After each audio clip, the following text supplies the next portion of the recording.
Yeah, here we go, it's the Web3 show. Before you know, it will be Web 4, then Web 5, Web 6, Web 7. But now it's Web 3, so let's all go to heaven on a podcast here. This ish is the best. Learn and laugh with Travis and listen to Chris. Donna lives in the house with Verity and Nova, talking about AI to help you get over. Yeah, like I said, it's the Web3 show. Now you know what you didn't, so let's freaking go. All right, welcome to Web3 Show. Today, Travis, we've got my good friend Larry Namer, who is the founder of EEntertainmentNetwork, and a lot of other things we're going to find out. EEntertainmentNetwork? What, this guy's responsible for the Kardashians? Well, we'll talk about that in a little bit. Oh, man. But the interesting thing is, you know, he's been on the forefront of what we would call Web 1, Web 2, Web 3 before there was even the web. Yeah. So, Larry, welcome to the show. Let's talk a little bit about, we're sitting here at the New York Stock Exchange. You used to work in a restaurant, we found out yesterday, like somewhere right around the street. And but you have a really interesting story that started in your network days of laying cable. And tell us a little bit about that as we kind of... Yeah, it wasn't even my network days. When I got out of college with my economics degree, I couldn't find a job. So I took what I thought was going to be a temporary thing for a cable company before anybody knew what cable was. And actually in this area, I was laying the cable under the ground. So literally every day I would work in the sewers. Oh my God! Yeah, we walked by one of the vents on the way in, and the steam was coming out, and it didn't smell so good. I was like, and he was having flashbacks. Right. Well, he went from the sewers of New York to the sewers of Hollywood. Yeah. It's yeah, a lot of interesting memories from down here, because this was actually, they were just up to wiring everything below 23rd Street. So I got to pull the cables and know every underground passage in the area. So that's back in the day when they were bringing in cable TV, huh? Yeah, back in the 70s when nobody knew what cable was. So like, it's coming, you're going to love it. This TV thing's going to be huge. I think that's, so the interesting thing is we're going to get into kind of what he sees as the future of entertainment and how Web3 and all these things converge. But the backstory here is, so then you went into network television. What was the road from like laying the cable and doing that into kind of founding EEntertainment? Well, I worked for a company called Sterling Manhattan, and it got bought by Time Incorporated when Time was a publishing company. And they made this decision to kind of, over 10 years, move from being publishing to being media. Okay. And, so here they bought Manhattan Cable, and I think I was not just the only person with a college degree, but I think I was probably the only one with a high school diploma. So you had all these Harvard and Yaleys trying to figure out what it is these guys do when they go underground every day. And somebody in HR said, wait a second, there's a guy with an economics degree that knows that. So I kind of became the interface there. And it was a great place to, to learn the business world. And, we started, as part of what was called the video group. I think there were like 5 of us. And, we started things like HBO and Urban Cable. And I kind of rose to end up being the head of operations in Manhattan. So I had service and installation, construction, all those things reporting to me. I think I was 25 and I had like 300 and some odd people reporting to me, all of which were older, which was an interesting dynamic. You had to be pinching yourself. You're like, man, dude, I was just under the streets out there, and here I am. Like, I'm in the eye of the storm now. Yeah, a lot of people that I worked for were now working for me, so it was an odd dynamic there. So it was interesting times. But then the big cities started franchising cable. Oh, yeah. And they all wanted the cable not to go on telephone poles, but underground. And there was only one underground system built in the US. So this was the first? This was the first underground. And I was the head. Wow. So a Canadian company won the franchise for the city of Los Angeles, and they wanted it underground. And so they started recruiting me. And I was like, look, guys, I'm in New York. I'm not going to California. It's like voodoo.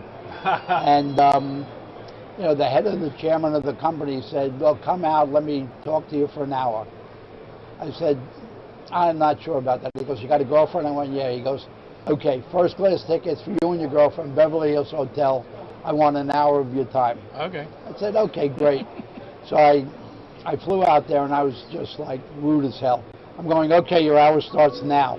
I'm going, you got a minute left. You got 20 seconds left. And he goes, okay, what would it take for you to move? And I just named like 4 times what I was making in New York. And I said, yeah, and I want Liberace's house. I want a cell phone in my car. And there were no cell phones. It was like those big... Yeah, the bricks, yeah. And I want Farrah Fawcett to come over to my... And he said, what you're asking for is ridiculous. It's outrageous. I went, exactly. Bye, I'm going home. Right. So I came back, and it was, you know, it was the winter, and New York is beautiful on the first day of the snow, but the second day it's all black. Yeah. So I'm walking to the office, and a cab goes by and splashes me with like black gook all over. And you're like, California doesn't sound I get so to the bad. office and go, what did I do? You know, and then I get to the office, she goes, oh, that guy called again. You know, because he kept calling me. Yeah. So I get on the phone, he goes, all right, what you asked for is absurd, but how fast can you be here? Oh. And I went, okay, now I got my foot in my mouth. So I said, you know what? I don't want to be cold anymore. Yeah. So literally, I moved out there, and You moved into Liberace's house. He's all I did. like, really? And you know, when No, you're, you didn't. yeah, they rented Liberace's house. I mean, I just held to, you know, because at first he's offered me twice what I was making, and I was like, no, you don't understand. I wasn't negotiating. You asked what it would take. I told you what it would take. Mm-hmm. And yeah, but you know, you're a Brooklyn kid. You get out to California, everybody you know is in the entertainment business. Right. So, you know, I had 61. I built the first 61-channel cable system ever built in the U.S. Wow. And it was there were no 61 channels around. You know, it was just at the start of CNN and MTV and all of that. This is probably early 80s then, right? Yeah, 81. 81. And so I just got character generators, and I put the school lunch channel, the library channel, the city government channel, the lost pet channel, which I almost had to divide to dog and cat. And you know, I called up the studios and said, hey guys, you know, how do I get on the list for all those parties and movie premieres and stuff? They went, you're in the utility business. No, you can't. We're not putting you on the list. You're like, oh really? I said, okay, the best part of a movie is like the movie trailer, and the only time I ever see it is when I'm in the movies itself. I said, don't you want to show me those in my house so I want to go to the movies? And they went, yeah, we can't afford, you know, to buy 2 minutes of advertising. I said, tell you what, you send me those, I'll put them on TV, you put me on the list.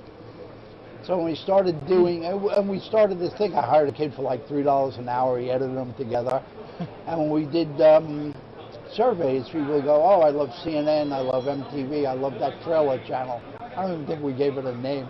So then I went, wait a second, trailer channel. I said, I get the best part of a $50 million movie, then 50 was a lot, and people love it. Boeing, you know.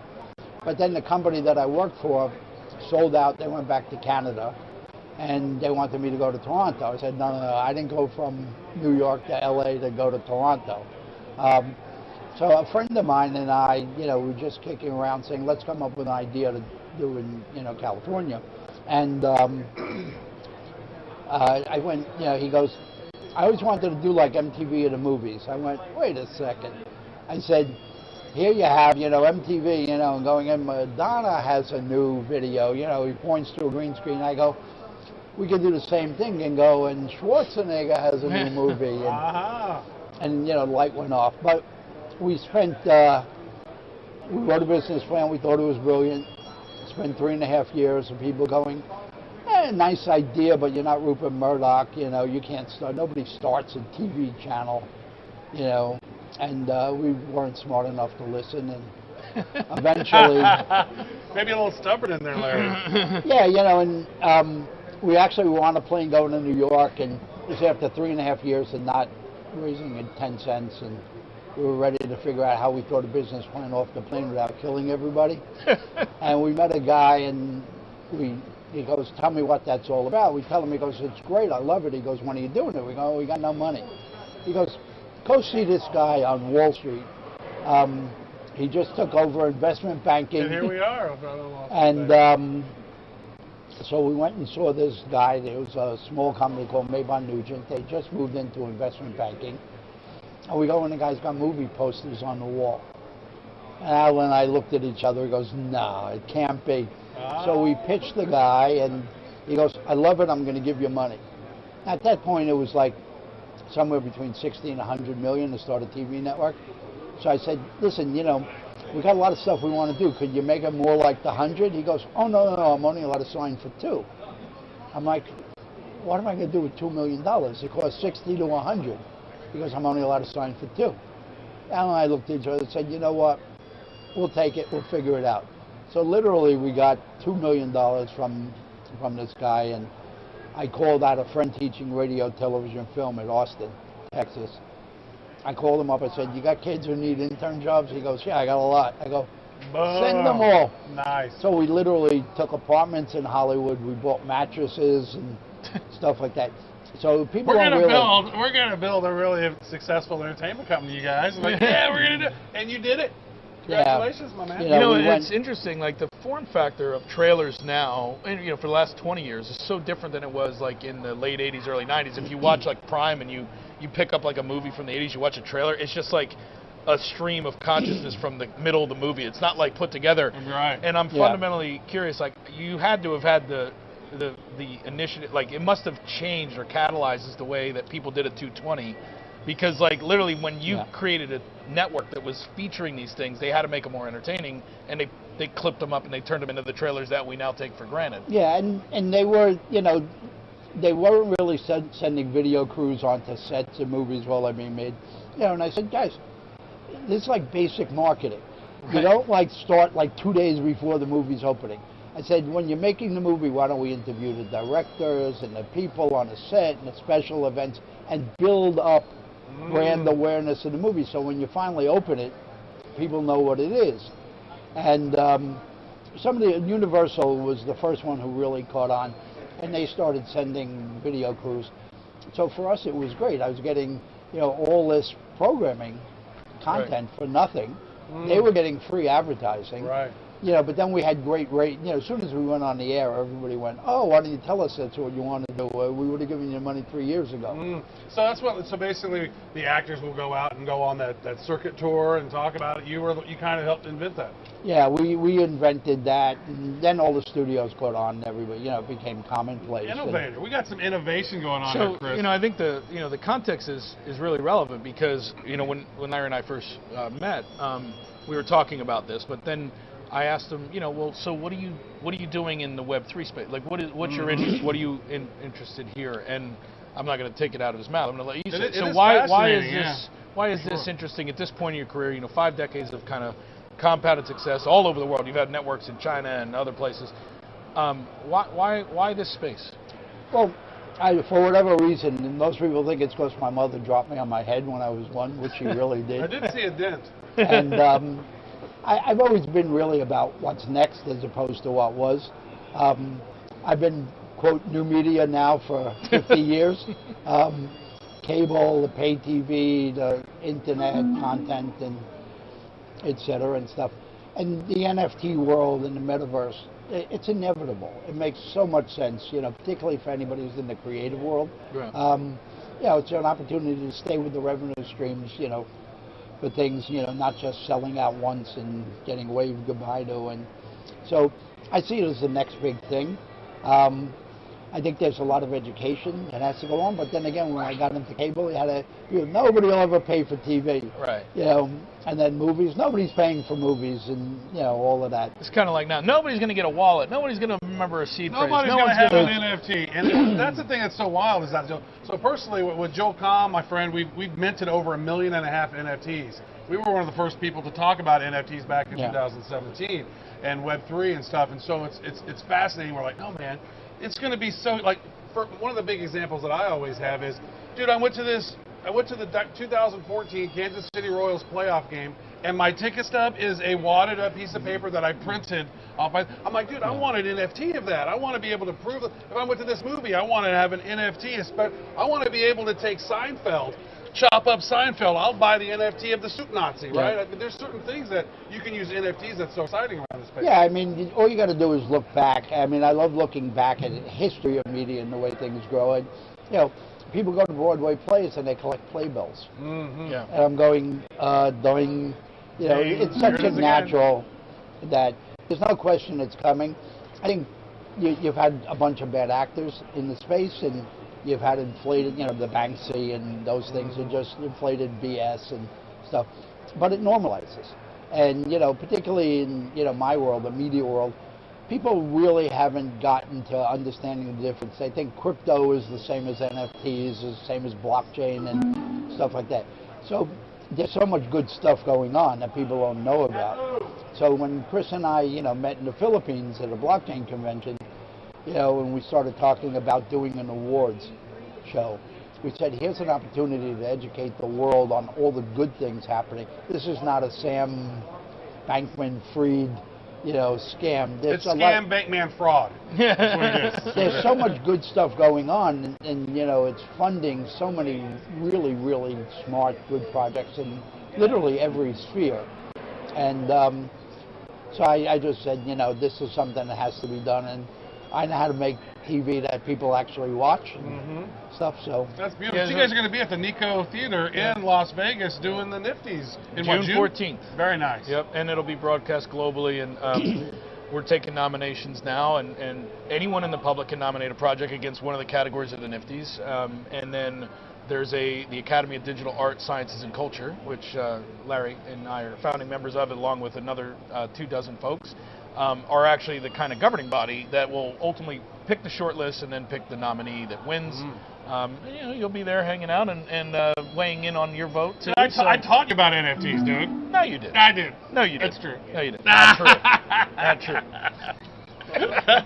But even if you did. Yeah. But you did. No, we taught a lot of people about them, actually. We were talking about them in December of 2017 because we saw it. This is going to be so huge. When people understand these digital assets, it's not those cartoons, those little collectible cartoons and those rug pulls. It's really about, there's 25, 30 different use cases in different industries that these NFTs are going to be popular in. And don't think of them as, oh, what's a non-fungible token? Most people don't even know what that is. It's a digital asset. Digital ownership is not going away. Look at your kids. They all have a smart device. Everybody's got a phone. Yeah. We're not going anywhere other than more technology. Well, and you know, one of the best analogies I like to have, and I think this is what Larry is alluding to, is just, it's a container, right, that is completely programmable, completely ethereal, right? But it's a container, and when we standardize containers in any form, we move more product. And the example of that is, we used to put stuff on boats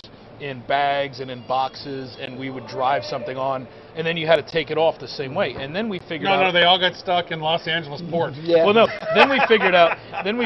That you could put a 9 by 45 foot steel container, and you could stack them 50 high and 40 wide, and you could move more stuff. And you could put coffee beans next to BMWs. And NFTs will do that for anything of value, right? So they're going to wrap essentially a token or container around your ticket stub, around your movie shard, around your next album drop. And these are the early use cases, but it's everything from receipts to accounts payable to things that need to move, supply chain. And you know, one of the best explanations that I've heard on this is from William Quigley, who's the founder of Wax. And he goes, think of NFTs as a smart programmable computer. You can code this thing to do anything you want it to do, and that smart contract is so powerful because you can do so much with it. One of the cool things that I've seen that I want to see happen is the merger of sort of the 3D, the regular TV 2D into sort of a 4D, where and I saw somebody was doing something where you literally take your phone up to your streaming video, and then you can see that video coming into your phone into this AR experience as it's synced up. Yeah. So this entertainment stuff is so exciting, Larry. Well, yeah, and that's the thing, and that's where, you know, I fit into that world. Even though I don't fully understand all the technology, I know how to make stuff on a screen that people actually pay attention to. Yeah, so. And you know, in education, he's got a lot of projects too that we talked about briefly. Holograms, you know, of Einstein teaching you the law of relativity versus, you know, some boring teacher, and democratizing access to, you know, to the education. world is changing, my friends. The future is here now, and you get to be part of it. It's unbelievable. Yeah, and I appreciate you giving us all the context and the pattern recognition that only someone like you has, where we can really kind of see, looking backwards allows us to really see clearly forward. And it's been awesome to have you on the Web3 show, Larry. Thanks for coming. I'll have to have you back. Great. Glad to be here. Oh, appreciate you, brother.